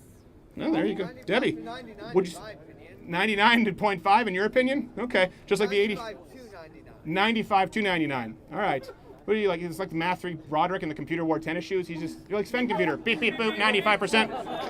And by the way, we also have, as you can see, we have death rates here, all of these sources, which would be in the Change My Mind book when we release it. Debbie, did you have any question? We're going to move on to the Second Amendment thing, but I appreciate you watching my back there, and I appreciate you helping me out with this. Is there anything else you have to say? Or are you good? Can you follow me on Twitter? I will follow you on Twitter. What is your Twitter? Debbie Bernal. Debbie At Bernal? Debbie Bernal. At Debbie Bernal. Everyone here, follow Debbie on Twitter. Debbie Bernal. Oh, and by the way, if I can ask you guys, everyone here has a smart device to stream us live on YouTube and Facebook. If everyone here could take out your smartphone and make sure to tweet out the hashtag Change My Mind and Crowder Illinois Takeover, which was not self-titled, but I think it's pretty, I'll go with it. Appreciate it. You can take a selfie, yes, Debbie, because you assisted so well. Thank you. So everyone follow Debbie and everyone retweet the stream. You guys are fantastic. Spell Bernard. Bernal. B-E-R-N-A-L. B-E-R-N-A-L. Debbie Bernal. Okay, no creepy. No one Anthony Weiner that. I can see already people lifting their jacket, taking the Space Odyssey angle. Sick puppies, all of you. All right, so I am pro Second Amendment. This is a hot button issue today. I guess we don't really need this. The socialism is evil. I'm pro Second Amendment.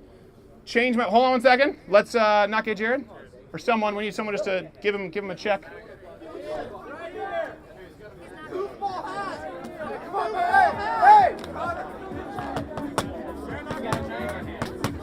Wait, is it MAGA hat? No. He has a MAGA hat? Let me see. Make data great again. Okay, Silicon Valley fan. All right, let's go. Bring him on. What's your name, sir? Karthik? Karthik? Sit down, Karthik. Nice to meet you. Everyone give a hand for Karthik sitting down having a discussion. Nope, you don't get to take the microphone. Sorry. He is, wow, that's very college student of you. My microphone.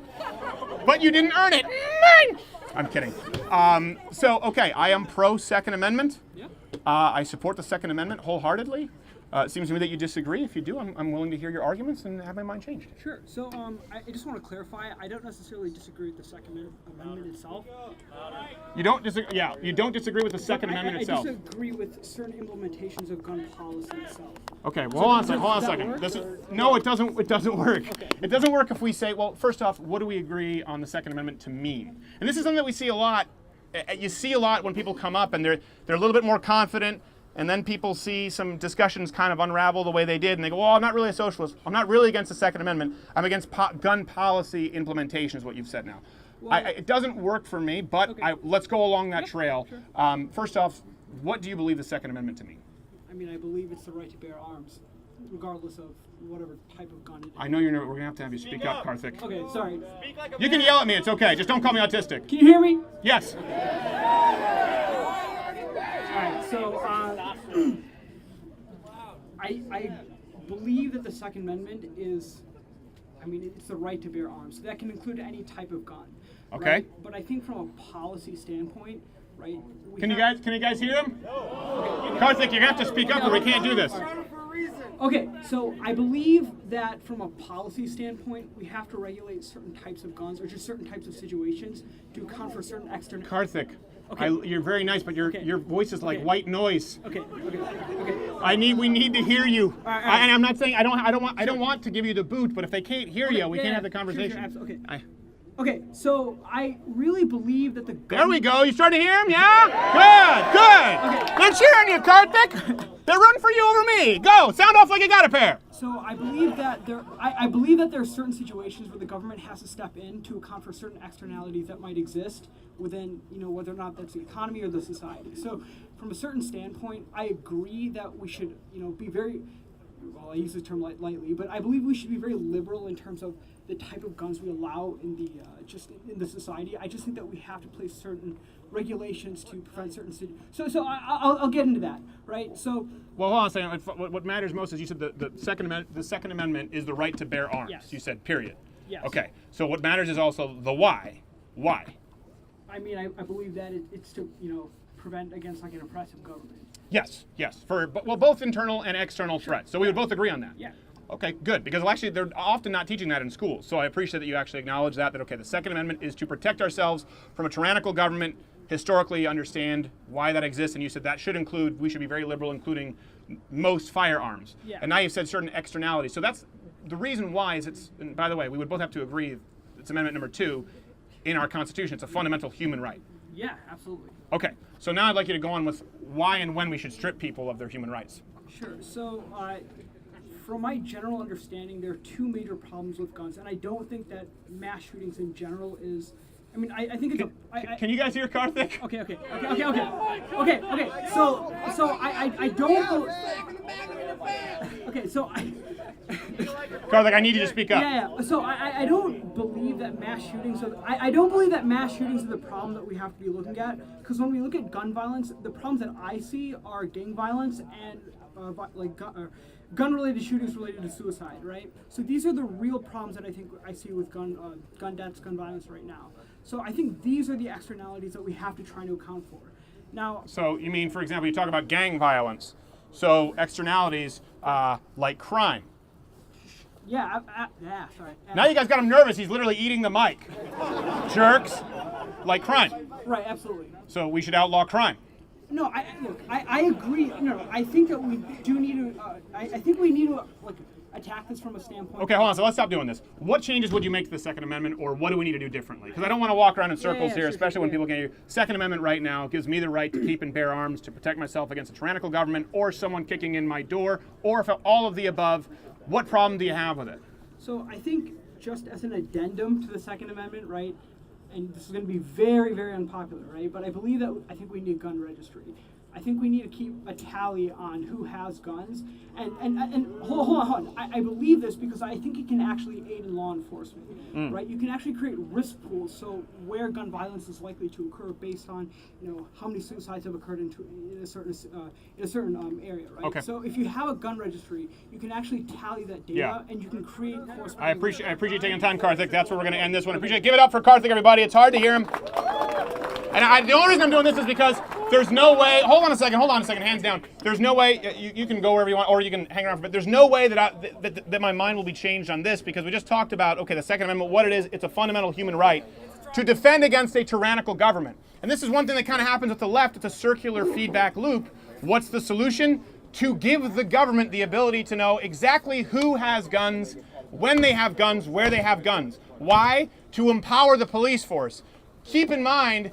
The left today, as we know them, of course, as today's social movement, these are the people who believe that police officers are offing black kids in record numbers just because of the melanin in their skin. So to say that we acknowledge that the Second Amendment is a fundamental human right to defend against a tyrannical government would fly in the face of the idea of a gun registry. And if you look at this, you look at the Australian buyback that people often point to, you look at what's happened in places where there are gun registries, yes, it is used directly to infringe upon people's human rights, which is the entire purpose of the Second Amendment in the first place. I just didn't want to continue down that trail. I know you guys couldn't hear him.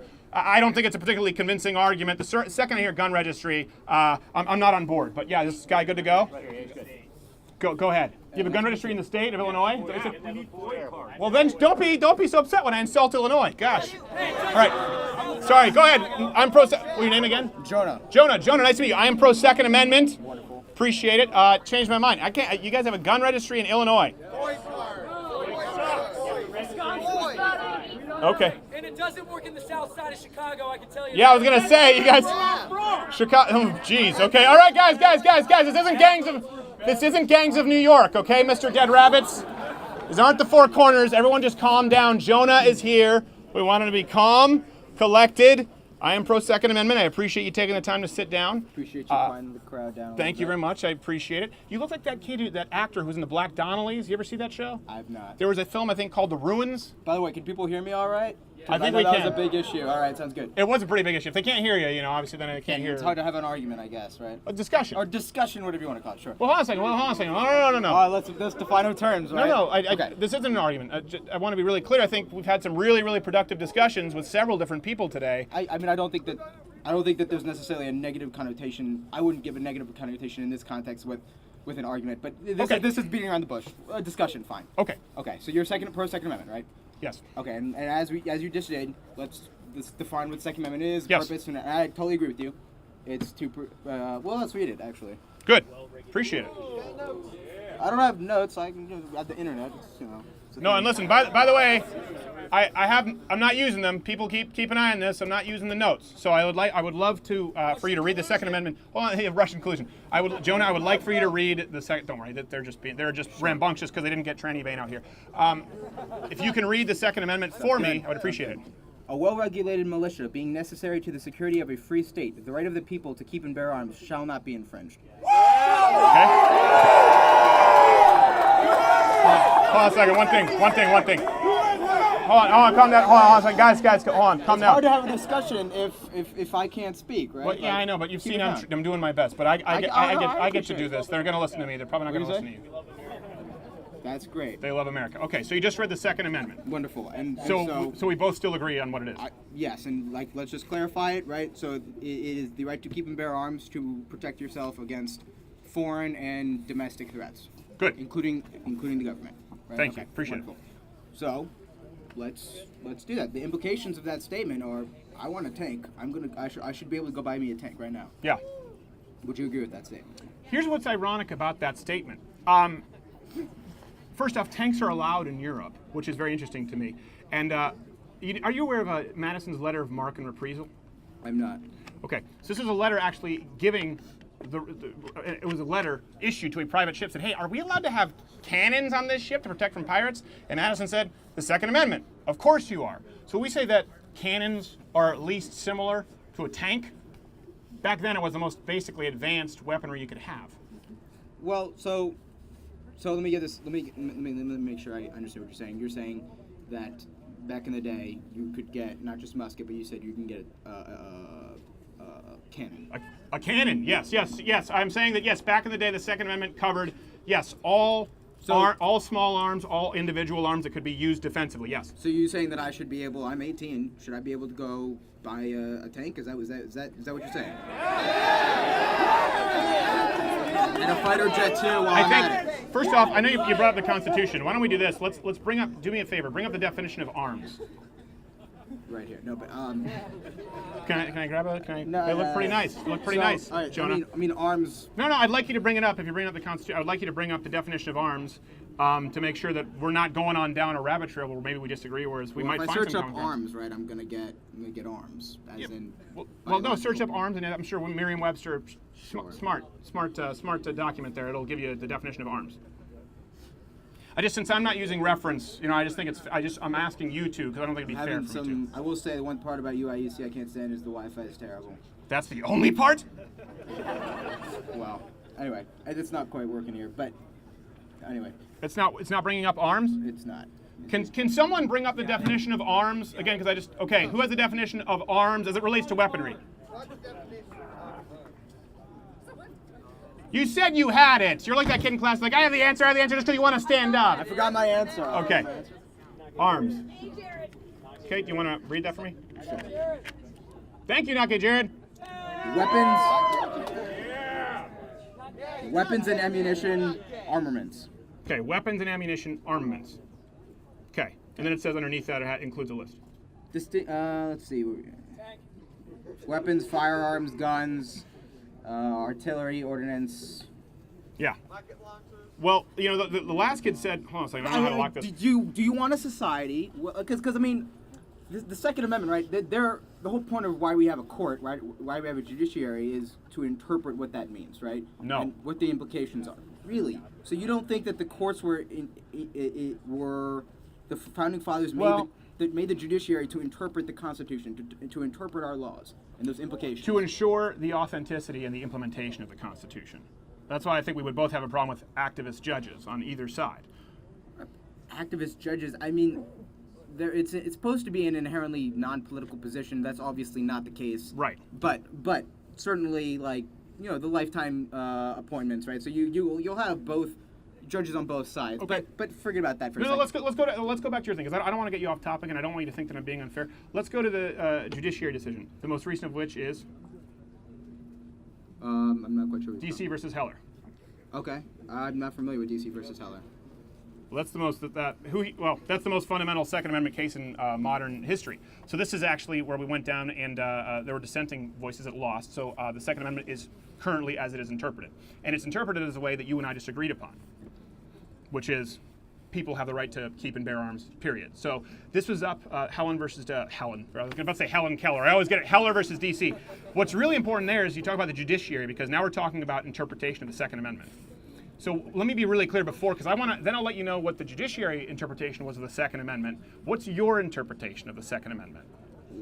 Well, as I said it when we first started.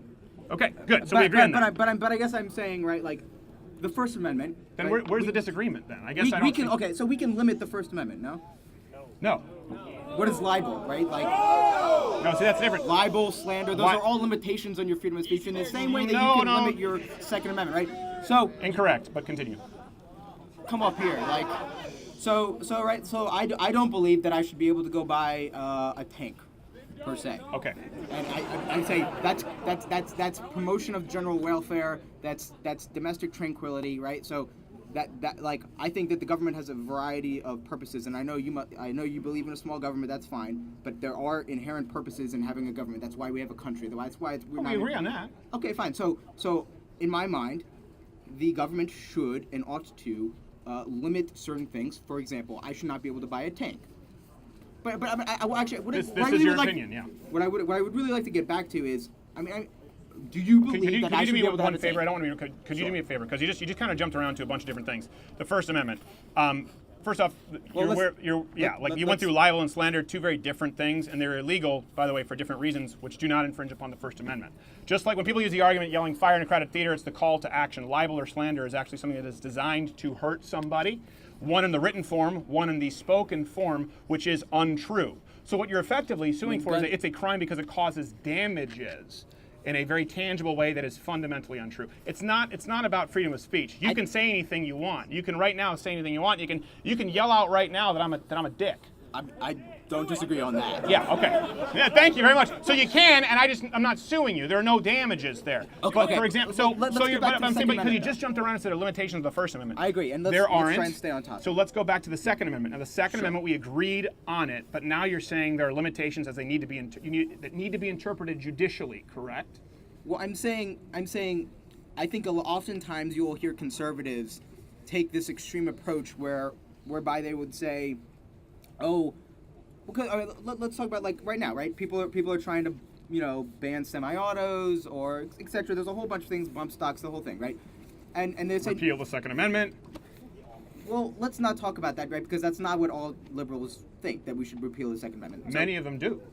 I don't know if that's true. I mean, where are you getting that? Like, well, you just discussed in theory repealing the First Amendment. That's what you just did. You didn't realize I did not say let's repeal the First Amendment. I had no point. When you say let's put limitations, we can put limitations on the freedom of speech. We currently cannot do that. That is fundamentally altering the First Amendment. Let's call it an addendum as opposed to repeal.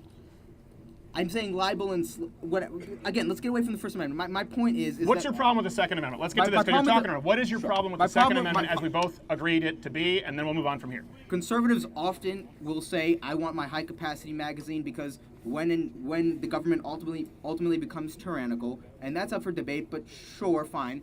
Under the assumption that all governments become tyrannical, that you would No. Okay, hold on a second. This is something that that you can't do. I know you came in, you said looking for an argument. I think because are you more of an argumentative person?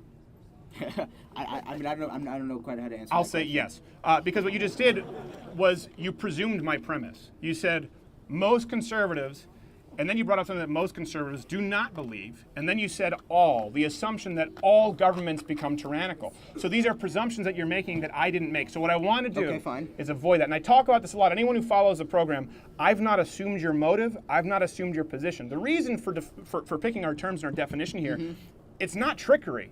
It's the opposite of it, because I don't want to assume your position. I want to hear your position. So your position on the Second Amendment, your problem with it, as you've agreed with me it to be. Again, so let me explain. I'm saying oftentimes I hear conservatives say, is that better? Well, no, you said all governments becoming tyrannical. So, but what is your problem with the Second Amendment? So I'm getting there. Because okay, go ahead. My problem with, it's not even so much, my problem with the Second Amendment is how conservatives talk about it and then not follow through on their logical premise. So I guess what I'm saying is, oftentimes, guys, don't shut him down. Okay, listen, you guys can. Well, let's have this conversation. I think it's more productive if we can hear what he has to say, and I appreciate him sitting down. So I appreciate your enthusiasm, but let's let him go. I'm saying oftentimes I hear conservatives say, "Oh, I need an AR-15. I need a high-capacity magazine because I need to be able to protect myself from the government," right? Which is the purpose of the Second Amendment. And so then I'm going to say, okay, so in order to fully protect yourself from the Second Amendment, you ought to have a tank. Is that what you're saying? And I think that's kind of an absurd thing. That is not what I'm saying. I'm not saying in order to protect you ought to have a tank. That's not what I'm saying. But okay, so let's say the military all of a sudden tomorrow wants to take over the government, do a coup d'etat, whatever. Then they'll come stroll into your house and do whatever they want, right? Because they have a tank, and you can shoot them with your semi-automatic weapon, but like the tank's gonna win. No. No. You'll go with an AR-15 over a tank, right? Like that's ridiculous. No. Hold on, everyone quiet. No, I'll go with an entirely armed citizenry over a government with a registry able to take their guns away. So hold on a second here. You just made a bunch of presumptions. No, I'm not saying you ought to own a tank. It seems to me your problem is with conservative interpretation of the Second Amendment. And so what you use to substantiate that is what I think you guys, if anyone takes philosophy in college, this reverse nirvana fallacy. So you're talking about an imbalance of power. The government has tanks, right? So you're allowing this presumption to, let's say, this theory, the philosophical portion of this equation. The government, let's say, became tyrannical, okay? Sure. You're saying if it became tyrannical... That's the purpose of the Second Amendment, right? Right. You're saying there's potential. Okay. Let's agree with that. Fine. So you're saying if they perchance became tyrannical, they would have this incredible advantage because they'd have tanks, not to mention drones, nukes, and your solution to this imbalance in power is to create an even greater discrepancy in power. So I see what you're saying, and that makes sense. But I guess my point is, I'd take an AR-15 over nothing. I'd take 300 million Americans with an AR-15 over a tank, and I certainly would take my fundamental human right to own one over someone else's opinion. Like, say that again. I didn't hear that last part. And I certainly would take my fundamental human right over someone else's interpretive opinion of it. So this doesn't change the fact of, none of us have disagreed, it doesn't change the fact as to what the Second Amendment is, but again, yes, if you look at Afghanistan, you look at guerrilla warfare, you look at, for example, Switzerland with World War II, armed citizens, it absolutely is a deterrent. We know it to be a deterrent. Switzerland was neutral in World War II. No, Switzerland was neutral in World War II, but Switzerland, every person was armed. Geographically and because of an armed populace, if you look at documentation, that was a big part that allowed them to be neutral. You read about the Japanese talking about the Americans where they didn't want to get into a land war. That's ridiculous. I'm sorry. All right. If you actually think that a military is yes, I do. I guess then we have a very fundamental misunderstanding that you think a military is scared of the U.S. population because they are well armed. Be quiet. I'm talking, right? Like, calm down. Like, settle down. We can have a civil discussion. Here's the reason they're doing it. They're getting upset because you're not being very civil when you presume things that I didn't say. Okay? So none of this changes what the Second Amendment is. Pragmatically speaking, absolutely. Of course, I do believe that an armed citizenry versus a tyrannical government is far better than a completely disarmed citizenry. I know you disagree there, but yeah, I think that that's better overall, and it doesn't change the fact that I have a fundamental human right in this country to self-protection, regardless of your opinion. So the reason I ask you this is because your problem has been with the interpretation from conservatives, as you said, of the Second Amendment. We're going to have to wrap it up here. Okay, that's so. This is my issue. I have a problem with the leftists, the liberal interpretation of the Second Amendment, and that goes back to when I asked you before about Heller versus D.C. because we're talking judicially, the Supreme Court. Do you know what the dissenting opinions, the opinions on your side of the ledger were for their view of the Second Amendment? Well, I don't, but I know that in New York State, right? So there was another. Well, I'm going to give you the, and then I appreciate. Was it Jonah? Jonah. Thank you very much. Let's give it a round of applause for Jonah. I appreciate it. I would encourage people to look up New York State Rifle and Pistol Association versus Cuomo. Okay, and great. AR-15, Thank you. AR-15s were not protected under the Second Amendment. Okay, I appreciate it. But I would like you to look up. I appreciate it. I would like you to look up Heller versus D.C. And this is so important because Heller versus D.C. It's not so much, by the way, we have an interpretation of the Second Amendment as we know it today. Naki Jared, how long have we been doing this? An hour and a half. All right, this is actually going to be the last one. So thank you to Jonah. I want to leave it on this because this is really important. We've talked about this quite a bit. I actually have written down. Actually, I would have you come and look at this to see if we can corroborate it. But you know what? The truth is, I don't even know that. Actually, do you want Debbie to come on back out? Debbie Bernal, come on back out. I think I have it. Do you have it? I think. Hold on a second, Debbie. I don't know where this is. There's two genders. Change my mind. Male privilege is a myth. Change my mind. Pro-gun is somewhere back here. Debbie, you want to talk while I do this to buy time? Who wants to hear from Naki Jared? Jared, say something. So everybody, just want to thank everyone again for coming out. We're not wrapping up here, but just a big shout of support. And that's a fun one. Everyone coming and supporting this in this lovely weather. It's awesome. And, we appreciate the love. You're worse than Karthik. Sound off like you've got a pair. Read Brand, Yusuf. Yusuf was great. See, now you see what happens when I give him control of the mic. No, give it up for Naki Jared. He's the guy who made all this happen and came out here. Oh!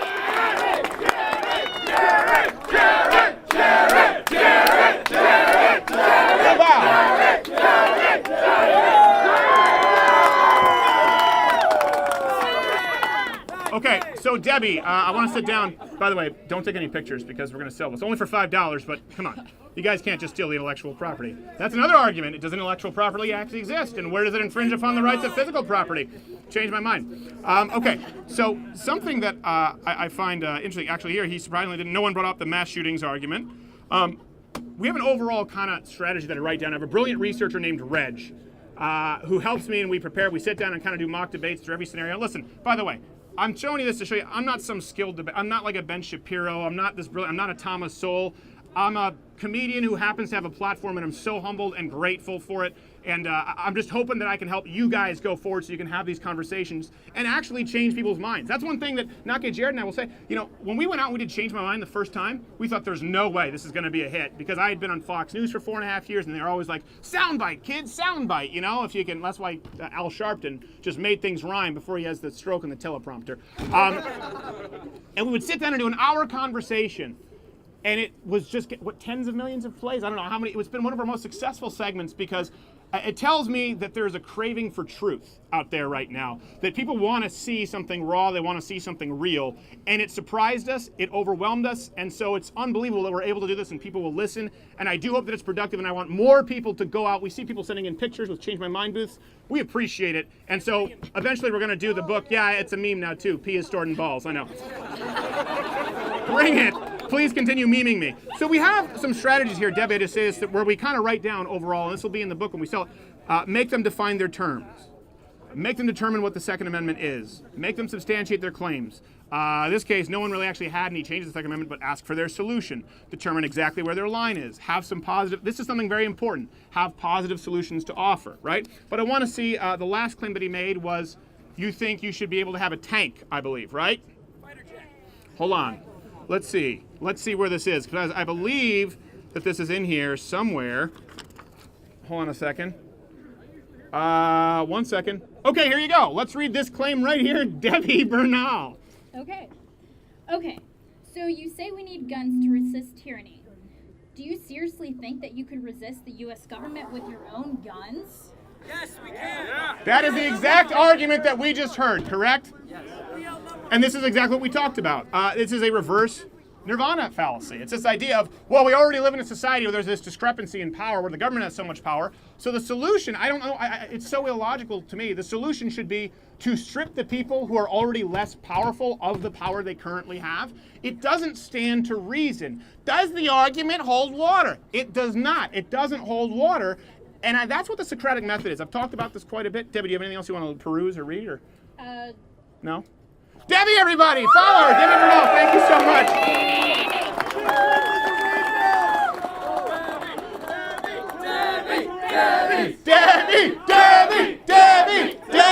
Debbie.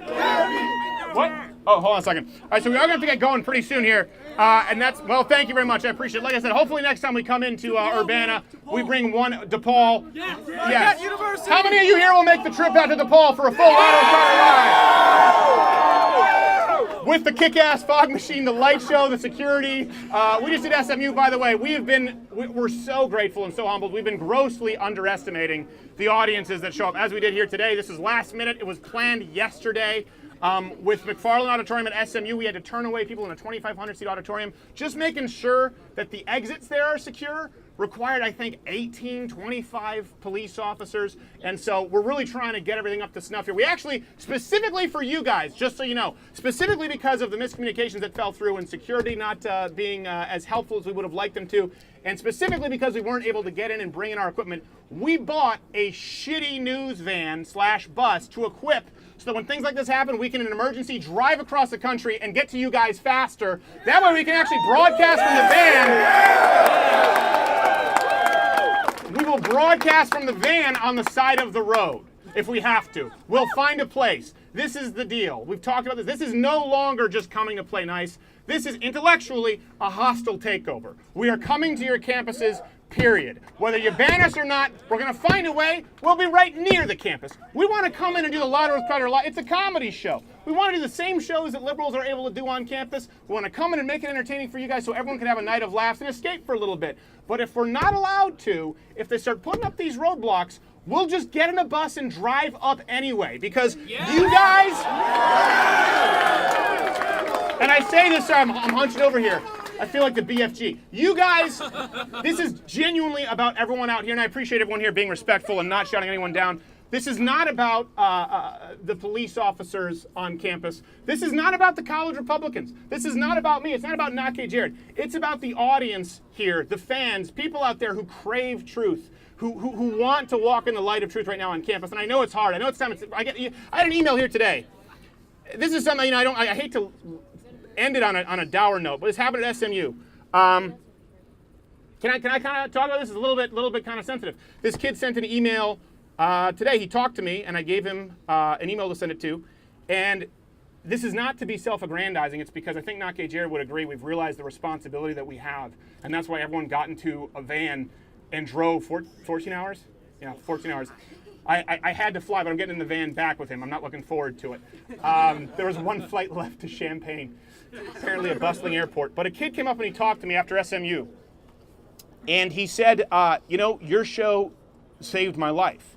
I know that sounds like, well, how could it? He said, I felt so alone, and I was very depressed, and I'm a conservative on campus, and I was constantly vilified, and as I came out of the closet as a conservative, I've lost friends, and I think, I won't get into private details, but this is someone who obviously has some mental health issues, which is also, by the way, why I don't believe in removing fundamental human rights for people who have mental health issues, because that's one thing when we talk about not wanting to stigmatize all gun owners. I think it's also important to not stigmatize anyone who has PTSD or someone who as a teenager was depressed and miserable because they tried to whack them out on drugs because they weren't more like kids, and then tell them they can't own a gun to protect themselves because they have some issues. He said I was depressed. Apparently, I shouldn't say kid, apparently PTSD. Apparently this is someone who I believe served. It wasn't entirely clear. You never know with the left. Sometimes they'll say PTSD because we came on campus. But I do believe this man actually had it. And he said, really, I was depressed. I was in a bad place. I was suicidal. And watching this show made me feel less alone. And here's the thing. The only point to this, and this is, we want to arm you guys. Gosh, we're going to get in trouble. With the ability to provide information to everyone on campus. We want you to all be able to provide your own arguments. This is the opposite of exclusivity. This is the opposite of having some secret formula. We want to give it out to as many people as possible. We want all of you to be able to have these conversations and change minds. We want you to be able to do so in a way that's productive. You don't listen. Obviously, our show is pretty offensive, but we don't want to give. You don't want to give the left an excuse just by being a dick and not being able to substantiate it. That's why we're out here, is to make sure that you guys don't feel alone, to make sure that you guys don't feel afraid. And if you see people like us, if you see us get banned from Twitter, if you see us get banned from YouTube, if you see us not able to come up, be able to visit campus, I know, we see kids, what shot do you have? We get these emails all the time. This this guy said he was really depressed and it made him feel less alone. And this is one thing that I think everybody needs to understand. I think Change My Mind, this whole conversation has helped. You see with Black Lives Matter, you see with the idea of male privilege, you see with the idea of modern feminism, you see it with Antifa. And by the way, here's the thing. I understand that some of these people have had some pretty bad breaks in these groups. I understand that some of them have legitimate grievances. But what I also understand is they do not have a corner on feeling alone or on being afraid. None of them do. No one has a corner on being afraid. No one has a corner on having a tough life. Listen, Black Lives Matter coming out and talking about systemic discrimination. I get that this guy might have had a bad encounter, but are you going to tell me that just because of the melanin in his skin, his experience was worse than a guy who came in out of the military from an abusive alcoholic father who was suicidal with PTSD, felt so alone he was close to blowing his brains out, and then what helped him was watching a show with Not Gay Jared and I dressed up like Swedish twins. That should tell you how afraid people are right now out there. And the reason we do this, the reason we came here and showed up, and like I said, I know it's not ideal, we really wanted to put on something else for you guys, is just because I want you all to understand that you don't have to be afraid. There are a lot of things to be afraid of. Speaking up is not one of them. The fact that you're here should bolster your confidence. Look at everyone here. There's a movement right now, and I've been around for a long time. There's a movement afoot that I have not seen since I've been involved, since I've been alive. This is an opportunity right now, and everyone, look at this. This would have not happened 5 years ago. This would have not happened right after Barack Obama was elected. And not only did it happened without riots, it happened without looting, and it happened where we actually seated people down, and you were more polite to them than they were to you, even though you watch a show that has people like Tranny Bain and my half-Asian lawyer telling Twitter to go f*** themselves. You can have fun, and you can still be productive, and above all else, do not be afraid. We love you guys so much. Let them hear your war yell! Everyone! God bless you! God bless Illinois someday. Thank you.